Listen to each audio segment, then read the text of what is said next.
भाई सभी प्रेम करते हो तो फिर संसार में इतना कलह क्लेश क्यों है? फिर जीवन में इतना दुख द्वंद क्यों है? भूल यही है, हम अपनी काम वासना को, हम अपने आकर्षण को, हम अपनी आसक्ति को, हम अपने मोह को प्रेम प्रेम कहते डोलते हैं। कैसा कैसा खेल बनाया हमने इसको, कैसा खेल, कितनी साधारण बात कर दी हमने, इसको कितना साधारण कर दिया, इसका साधारणीकरण कर दिया।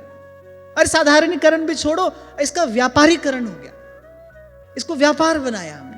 वो जो अंग्रेजी में आप कहते हो ना 3 शब्द, मैं तो नहीं बोलता अपने मुंह से, समझ गए ना मैं कौन से 3 शब्द कह रहा हूं? जय माता दी नहीं कह रहा हूं मैं। आप ऐसे ही चलते फिरते जाने जीवन में आपने कितनों को कह दिया। पहले तो आपने झूठ बोला, और साधारण झूठ नहीं, भगवान के नाम पर झूठ, प्रेम के नाम पर झूठ कहा आपने। आपके हृदय को कौन शुद्ध करेगा? आपके हृदय को कौन निर्मल करेगा? हमारे परम श्रद्धेय जगत गुरु श्री रामभद्राचार्य जी महाराज प्रसंग सुनाते हैं, बड़ा सुंदर, विनोद में सुनाते हैं पर बड़ा सुंदर सुनाते हैं। कह रहे वो 3 शब्द किसने कहे थे? बोले शूर्पणखा ने कहे थे। दौड़ती आई, लपकने लगी, और कह क्या रही है? वो 3 शब्द कह रही है। अच्छा, बड़े दयालु है भगवान तो। और फिर एक और कहा है भगवान ने, ये यथा माम प्रपद्यन्ते तांस तथैव भजाम्यहम्। हम बोले जो हमारा जिस भाव से भजन करता है हम उसका वैसा ही भजन करते हैं। अब देना तो प्रेम प्रसाद चाहिए था, वो तो प्रेम की बात करने आई है। आप पर मोहित हूं, आकर्षित हूं, आपसे प्रेम करती हूं, यही तो कह रही है भगवान से। तो बात तो प्रेम की कह रही है। ठाकुर जी क्या प्रसाद दे रहे हैं? ठाकुर जी ने संकेत किया लखन लाल जी को, बोले इसको जरा प्रसाद दो। और आपसे मैंने शायद बताया था कि कहीं तो ये लिखा है, किसी रामायण में तो ये भी लिखा है, बोले ये कार्य प्रभु ने स्वयं ही किया, उसके नाक कान स्वयं ही काटे। और जो प्रेम के नाम पर ऐसा मिथ्या भाषण करे, जो प्रेम जैसी परम वस्तु, जो प्रेम जैसी परम पवित्र वस्तु का ऐसा अनुचित प्रयोग करे, उसका ऐसा दुरुपयोग करे, और अंग्रेजी में कहे तो दिस इज एब्यूजिंग लव। जो प्रेम की ऐसी अवज्ञा अवहेलना करे, उसको तो भाई ऐसा दंड मिलना ही चाहिए, अवश्य मिलना चाहिए। और ठाकुर जी ने ये प्रतिष्ठा कर दी, मार्ग बना दिया, प्रेम के नाम पर कोई ऐसा करे तो उसको यही दंड देना। कितनी बार हमने ऐसा मिथ्या भाषण जीवन में किया होगा, कितनों से कहा। कोई नहीं करता है यहां किसी से प्रेम, कोई कर ही नहीं सकता, ऐसी कोई संभावना ही नहीं है। 3 लोक 14 भुवन प्रेम कहूं ध्रुव नाई। अपने आप को छलो मत, अपने आप से कपट मत करो। अरे कम से कम एक द्वार तो ऐसा रखो जहां सब ओर से थक हार कर जब आ जाओ तो तुमको विश्राम मिले। उस द्वार को तो मैला मत करो। जन्म जन्म के भूले बिसरे भटके जीव को, मैले कुचैले जीव को प्रेम की धारा ही तो पवित्र करती है, उसको तो मैला मत करो। उसी के अपराधी हो जाओगे। जाओगे कहां? प्रेम के नाम पर झूठ मत बोलिए, मिथ्या भाषण मत करिए। प्रेम ही ईश्वर है। प्रेम के नाम पर झूठ कहना ईश्वर के नाम पर झूठ कहना है, ईश्वर की ओट में झूठ कहना है। और सारे पाप भगवान का नाम जपने से धुल जाते हैं, मिट जाते हैं, कट जाते हैं।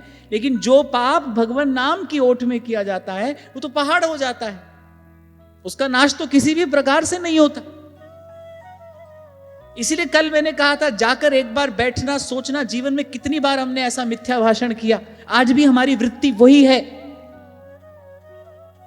अपनी कामना को प्रेम कहा, अपनी वासना को प्रेम कहा, अपने आकर्षण को प्रेम कहा, अपने मोह को प्रेम कहा, अपनी आसक्ति को प्रेम कहा, और प्रेम के नाम पर मिथ्या लाभ, मिथ्या भाषण करते रहे, आज भी करते चले जा रहे हैं। और वैसे भी ये मेरा अपना विचार है, this is a disgrace to love when we express it with our words. जब प्रेम कहा जाता है तो ये प्रेम की अवज्ञा है, ये उसकी अवहेलना है, ये उसको झूठा कर देने जैसा है, मैला कर देने जैसा है। जो वस्तु जहां सुशोभित होती हो उसको वहीं रखना चाहिए, जो वस्तु जैसे सुशोभित होती हो उसको वैसे ही रखना चाहिए। तभी आप उस वस्तु को प्राप्त करने के अधिकारी हैं। अगर आपको इतना ज्ञान, इतना बोध है तो। ये बात मैं किस लिए कह रहा हूं? केवल इसलिए कह रहा हूं कि हम बस इतनी सी बात समझ लें, और जो व्यर्थ का, भ्रम का बोझ हमने अपने सर रखा है उसको उतार कर एक और रख दें। भाई ना हम यहां किसी से प्रेम कर सकते हैं और ना कोई हमसे कर सकता है। तो वो जो आशा है, वो जो दुराशा है, आशा भी नहीं, वो जो दुराशा है वो जीवन से समाप्त हो जाएगी, आपका मार्ग स्पष्ट हो जाएगा।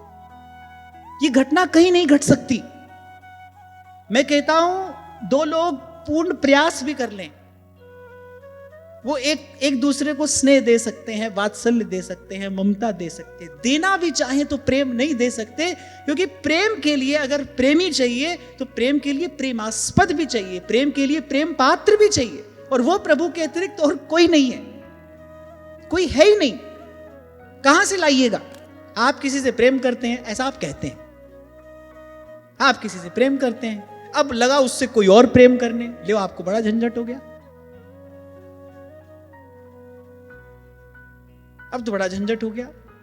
यहां तो प्रेम बंधन है, हम आपसे प्रेम करते हैं तो आप विवश हैं हमसे प्रेम करने के लिए, और केवल हम ही से प्रेम करने के लिए, कहीं और मत देखिएगा, देख मत लेना। इसको पोजेशन कहते हैं, अधिकार। बहुत दूर भागता है प्रेम इससे। ये एक भाव ऐसा है, this is very repulsive to love. प्रेम को विकर्षण है इस भाव से, क्योंकि उसने तो सदा से न्यौछावर किया है, उसने तो सदा से दान किया है अपना, उसने तो दिया है अपने आप को। इसीलिए बहुत विचार कर कहता हूं मैं आपसे, आप जिसको प्रेम कहते रहे वो प्रेम है नहीं। इस शब्द की चोट लगे आपके हृदय पर, वो नहीं है प्रेम। और सुख तो केवल प्रेम का फल है भाई। यहां सुख कहां से आया, कहां से मिलेगा, किसको मिला? सुख तो प्रेम का फल है, प्रेम है तो सुख है। प्रेमी क्यों स्वतंत्र होता है? कहने वाला कहता है लव सेट्स यू फ्री। प्रेमी क्यों स्वतंत्र होता है, कैसे स्वतंत्र होता है?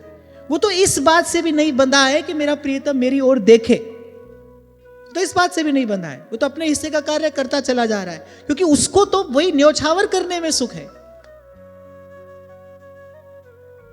अरे यहां तो हाय हत्या की नौबत आ जाती है, ऐसा कुछ हो जाए, तभी तो मैं कहता हूं कि संसार में देखो, प्रेम के नाम पर ऐसा आतंक होता है क्या जीवन में? ऐसा होना चाहिए। इसलिए फिर कह रहा हूं आपसे, भाई हम प्रेम तक पहुंच तो नहीं सकते, लेकिन ये सब कह सुनकर अपनी भूल तो सुधार लें। प्रेम के नाम पर जो भूल हमसे होती आ रही है, कम से कम उस भूल का सुधार तो कर लें।